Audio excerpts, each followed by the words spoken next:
اگر آپ اس کو ڈکشنری سے اس کا مطلب آپ دیکھیں نکالیں، اس کی کسی لینگویج سے اس کا مطلب نکالیں، انسائکلوپیڈیا پہ جا کے اس کا مطلب میٹنگ کا مطلب ہوتا ہے کہ جس کے اندر کوئی نہ کوئی کارروائی کی جائے گی، کارکردگی ہوگی، ایکشن، اس کے بعد اس پہ ایکشن ہونے ہیں بعد میں جب منٹس بنتے ہیں اس میں وہ یہ چیزوں کے ایکشن ہوتے ہیں، اسے کہتے ہیں میٹنگ۔ آپ جن میٹنگز کی بات کر رہے ہیں اور جو میٹنگ نہیں ہوتی، یہ ہوتی ہے ٹی بریک۔ اس میں صرف چائے وائے پی جاتی ہے، یہ کہا دیا جائے آج تو وہ نہیں آیا تو پھر اگلی دفعہ کریں گے وغیرہ وغیرہ۔ میرا مطلب تھا کہ بیٹھ کے ان چیزوں پہ بات کی جائے، یار اس دفعہ یہ ہماری گندم اتنی ہوئی ہے، اتنی ضائع ہوئی ہے، اس طرح سے ضائع ہوئی ہے، اس کے لیے ہمیں یہ ہے کہ ہمیں تو پانی چاہیے، تو پانی ہمارا سیدھا آگے سمندر میں جا رہا ہے، پتہ نہیں کدھر جا رہا ہے، پیچھے سے آ بھی نہیں رہا، تو ہمیں ڈیمز بنانے ہیں۔ ڈیم کہاں بنانا ہے، کیسے بنانا ہے، اس کے لیے ہمیں کتنے پیسے رکھنے پڑیں گے اگلے سال۔ اور سب سے بڑی چیز جو ہوتی ہے وہ دو چیزیں ایسی ہیں جن کے اوپر آپ نے پیسہ زیادہ رکھنا ہوتا ہے، ایک ہے تعلیم اور دوسری ہے صحت۔ آپ نے صحت کے لیے جو پیسے رکھے ہیں وہ ٹوٹل کیلکولیٹ کر کے، ابھی میں کسی کی سن رہا تھا 25 پیسے پر پرسن پر ڈے آ رہا ہے، 25 پیسے پر پرسن کو 34 ارب روپیہ، اس کو ڈیوائڈ کریں 35 روپے کا حساب ہے، کوئی 35 بول رہا ہے، کوئی 25 بول رہا ہے، میں نے 37 نکالے تھے ایگزیکٹلی، تو 37 روپیز پر پرسن پر ڈے آپ صحت پہ لگا رہے ہیں۔ تعلیم پہ تو پتہ نہیں کیا حساب ہی اس رہا ہے۔ تعلیم کو اگر آپ دوسری طرف سے دیکھیں تو آپ دیکھیں اس وقت پاکستان کی آبادی 25 کروڑ ہے، اگر اس میں سے 2.5 کروڑ سے زیادہ بچے ہیں جو کہ اسکول ہی نہیں جاتے۔ 10% آبادی بوڑھے 70 80 90 سال والوں کو اگر شامل کریں تو 10% آبادی پاکستان کی ایسی ہے کہ جو بچے اسکول سرے سے ہی نہیں جاتے، کیونکہ وہ ان کو وہ یعنی کہ فیسلٹی اویلیبل ہی نہیں ہے۔ بالکل ٹھیک ہے، ان کا کانسٹیٹیوشنل برتھ رائٹ ہے وہ اس ملک میں اویلیبل نہیں ہے۔ آرٹیکل 25 یہ کہتا ہے کہ یہ 6 سال سے 5 سال سے 16 سال تک ریاست ان کی ذمہ دار ہے، ریاست ان کی ذمہ دار ہے، مگر ریاست کو اس چیز کا پتہ نہیں، ریاست تو سوئی ہوئی ہے ابھی تو، ریاست تو بالکل سوئی ہوئی ہے، آخری سٹیج پہ ہے، حکومت چل رہی ہے، حکومت میں ذرا تھوڑے جوان لوگ ہیں، ریاست میں تو بندے ہی ایسے ہیں کہ جو اپنی ایج بھی کراس کر چکے ہیں۔ اچھا اب انور صاحب کیا جائے، اب سوال یہ پیدا ہوتا ہے کہ سارے معاملات کوئی نئے نہیں ہیں، بجٹ کے بعد اسی طرح کے معاملات ہوتے ہیں اور یہی کچھ باتیں ہوتی ہیں کرنے کے لیے شب و روز، یہی آپ سن رہے ہیں مختلف پروگرامز میں، ہم بھی اس کے اوپر بات کر رہے ہیں۔ عجیب بات بھی سنی گئی ہے، انہوں نے کہا ہے کہ جن کے پاس 8,000 روپے ہیں تو وہ غریب نہیں ہے۔ اس کی تشریح تو کر لینا، بالکل یہ بات بتائیں کہ کیا یہ مطلب یہ جوک نہیں ہے؟ دیکھیں جی، یہ وہی بات ہے جیسے پانی آتا ہے اگر بارش ہوتی ہے، اس طرح کی باتیں ہیں۔ یہ پہلے 30,000 روپے پہ تھا، پہلے 30,000 روپیز پہ تھا، امیر آدمی 30,000 1 روپے پہ امیر ہو جاتا تھا، اب وہ انفلیشن کی وجہ سے اس کا ریٹ کم ہو کے 8,000 ہو گیا۔ یہ سارے کے سارے لطیفے ہیں، یہ اپنے آتے ہیں اپنے پیسے شیسے کر کے کوئی باہر کے ملکوں میں ادھر ادھر اپنا حساب کتاب پورا کر کے یہ چلے جاتے ہیں۔ یہ چاہتے ہیں کہ آپ بجٹ پہ بات یا جو پازیٹیو باتیں ہیں وہ کم کریں، آپ ان میمز کے اوپر پڑ جائے اور وقت اس پہ ضائع ہو جائے۔ جیسے بھی آپ نے کہا نا کہ ہمارے یہاں سوال کرنا جو ہے وہ اب ایک بڑا مشکل کام ہے، اور پھر سوال کرنے والوں کے ساتھ کیا معاملات ہو رہے ہیں، یہ بڑی عجیب بات ہے۔ ابھی جیسے آپ گفتگو کر رہے تھے لٹریسی ریٹ کی ڈیفینیشن آپ کے یہاں اگر آپ کہتے ہیں نا ہم لٹریٹ ہیں، میں نمبر دیکھتا ہوں اکنامک سروے کے اندر حیران رہ جاتا ہوں، اتنی تیزی سے ہمارے یہاں لوگ پڑھے لکھے بڑھتے جا رہے ہیں کہ کوئی 60% کے قریب آبادی پہنچ گئی ہے پڑھے لکھے۔ اچھا اب وہ پڑھے لکھے اگر ماشاءاللہ سے ہیں تو جو واقعتاً اگر کوئی پڑھے لکھے ہیں وہ کیا کر رہے ہیں سڑکوں کے اوپر، یہ بھی آپ کو بخوبی نظر آ رہا ہے۔ تو جب تیزی سے بڑھتے چلے جا رہے ہیں تو پھر یہ آپ کا ملک کا حال ہو کیوں رہا ہے، سوال یہ پیدا ہوتا ہے۔ پھر یہ کون لوگ ہیں اور کیا پڑھ رہے ہیں، اب یہ بھی سوال ہوگا کہ پڑھ کیا رہے ہیں آخر اور کیا ان کو پڑھانے کی ضرورت ہے۔ بحث تو لمبی ہو جائے گی، لیکن جناب یہ آپ نے تشریح رکھی ہے پڑھے لکھے لوگوں کی۔ لٹریسی کا مطلب پاکستان میں یہ ہوتا ہے کہ ایک بندہ ہے اس کو کہو کہ یار یہ کتنا لکھا ہے، 2 لکھا ہے یا 4 لکھا ہے، وہ اگر پڑھ لیتا ہے 2 کو 2 اور 4 کو 4 یا الف بے پڑھ لیتا ہے تو اس کو کہتے ہیں لٹریٹ ہے۔ تو لٹریسی کا مطلب یہاں پہ یہ تھا، وہی وہ جو مختلف دنیا میں لطیفے بنے ہوئے ہیں ان میں سے یہ بھی ایک لطیفہ ہے کہ ہمارے ہاں جو بندہ یعنی کہ خط پڑھ سکتے ہو یا ٹوٹا پھوٹا پڑھ سکتے ہو اس کو لٹریٹ کہتے ہیں، پڑھا لکھا ہے۔ باقی جو وہ ان پڑھ ہے جو اس کا وہ ان پڑھ بھی نہیں کہتے، چٹا ان پڑھ کہتے ہیں۔ تو یہ چٹا ان پڑھ کو علیحدہ رکھ لیں اور جس کو ذرا کچھ آتا ہے تو اس کو علیحدہ رکھیں تو وہ لٹریسی ہو جاتی ہے۔ بالکل ٹھیک ہے۔ اچھا اب وقت محدود ہے، جیسے بات ہو رہی تھی بجٹ کے حوالے سے، ہم سب سے اس کے اوپر بات کر رہے ہیں کہ جو اس وقت معروضی حالات ہیں وہ اب کیونکہ اس کے اوپر بڑا ڈیپینڈنٹ تھے ہم کہ سچویشن بہتر ہو جاتی ہے تو پھر چیزیں بہتر ہونا شروع ہوں گی. اب خدا کا شکر ہے کہ وہاں پر بہتری آ گئی ہے, بظاہر ایسا لگتا ہے. ہمارے حالات کب بہتر ہوں گے, ایک عام آدمی یہ سوال کر رہا ہے. ایک تو مہنگائی کی ابھی جس کی آپ نے تشریح کی ہے, دوسرا مسئلہ یہ ہے کہ سیاسی نوعیت کے معاملات سنبھلنے کا نام نہیں لے رہا ہے. کیوں یہ سلسلہ رہتا ہے؟ کبھی کوئی ایسا وقت, بہت تھوڑے ایسے مواقع آئے کہ جب ہمیں ایسا محسوس ہوا کہ اب یہ معاملات تھم گئے ہیں اور اب یہ سلسلہ آگے بڑھے گا, لیکن شاید ایسا محسوس ہوتا ہے کہ حکومتوں کی بھی اپنی ترجیحات میں یہ چیز ہے نہیں کہ معاملات سیدھے جو ہے وہ ٹریک پر چلتے رہیں. مجھے ایسا لگتا ہے, ہو سکتا ہے میں اس میں غلط ہوں. مجھے بڑے افسوس سے یہ کہنا پڑتا ہے, کہنا نہیں چاہتا ہوں, کہنے میں تھوڑی تکلیف بھی ہو رہی ہے. بادل نہ خواستہ, بادل نہ خواستہ. اور یہ ابھی پولیٹیشنز کے ہاتھ سے معاملہ نکل چکا ہے. پولیٹیشین جو ہے نا کچھ نہیں کر سکتے, خود ہی ذمہ دار ہیں, اس کا مطلب ہے یعنی کہ وہ نہیں, ذمہ دار وہی ہیں کہ اپنی نالائکیاں ان کی وہ نہیں کر سکتے, وہ نہیں کر سکتے. وہ ان کو ہینڈز اپ کر دینا چاہیے کل پولیٹیشین, تمام پارٹی جو بھی ہے. تو عوام کو کیا کرنا چاہیے؟ عوام کو دیکھیں, پولیٹیشنز کو ہٹا کے یا تو کوئی ٹیکنوکریٹ قسم کی بات کی جائے, یا کچھ ایسی تھوڑے عرصے کے لیے ٹیکنوکریٹس کو لا کے بٹھا کے دیکھ لیا جائے.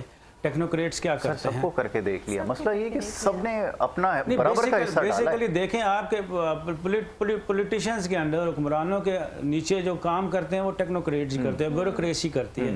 تو اب کچھ ایسا کیا جائے کہ جو پولیٹیشنز ہیں نا وہ ان کو ہٹا کے ان کو آزما لیا جائے کچھ عرصہ, دیکھیں کیا کر سکتے ہیں. مگر بات یہ ہے نا کہ سب سے بڑا مسئلہ یہ ہے کہ ان کو اوپر سے یہاں سے کون کنٹرول کرے گا. ایسے میں نے ہاتھ اس لیے کیا ہے کہ وہ نائٹ میئر آن علم اسٹریٹ میں وہ ایسے ہوتا ہے نا فریڈی, تو ایسے وہ کچھ کرتا ہے, مجھے یاد آ رہا ہے. تو ایسے اوپر سے جو ہاتھ ہے کہ نا, وہ اگر صحیح ان کے سر پہ ہاتھ رکھنے والا صحیح رکھ لے تو یہ صحیح ہو جائے. ہاتھ رکھنے والا کبھی ادھر سے دبا دے, کبھی ادھر سے دبا دے, کبھی اس کو نکال دے, کبھی اس کو رکھ لے, تو یہ معاملہ یہاں پہ آپ امپائر کی بات کر رہے ہیں. چلیں اللہ کرے ایسا ہی ہو. میں آپ کا بڑا شکر گزار ہوں انور خورشید صاحب, آپ پروگرام میں تشریف لائے اور ملکی سیاسی صورتحال اور معاشی صورتحال کے حوالے سے ہم نے گفتگو کی. جناب, اب صورتحال یہ ہے ہمارا کہ کچھ دیر پہلے ہم بات کر رہے تھے ملک کی جو اس وقت جاری صورتحال اس حوالے سے, اور اس میں بہت سارے اور معاملات ہیں جس کی نشاندہی کی جاتی ہے, اور دیکھنے والے چاہتے ہی ہیں کہ اس کے اوپر بھی گفتگو کی جائے. تو لامحالہ اس کے اوپر گفتگو کرنا تو وقت کی ضرورت ہے, تاہم یہ کہ انشاءاللہ آگے چل کے اس کے اوپر تفصیل سے گفتگو کی جائے گی. یہاں پروگرام کا وقت ختم ہو چکا ہے. پیر کے دن ایک بار پھر سے ہم انشاءاللہ واپس آئیں گے, اور آپ کی کوئریز ہم تک موصول ہو رہی ہیں, ان سب پر بات کی جائے گی, ہیلتھ کے حوالے سے بھی بات کی جائے گی. اور یہاں وقت ہو گیا ہے پروگرام کا ختم. مجھے اور یاسر کو دیجیے اجازت, اپنا رکھے بہت سارا خیال. اللہ حافظ.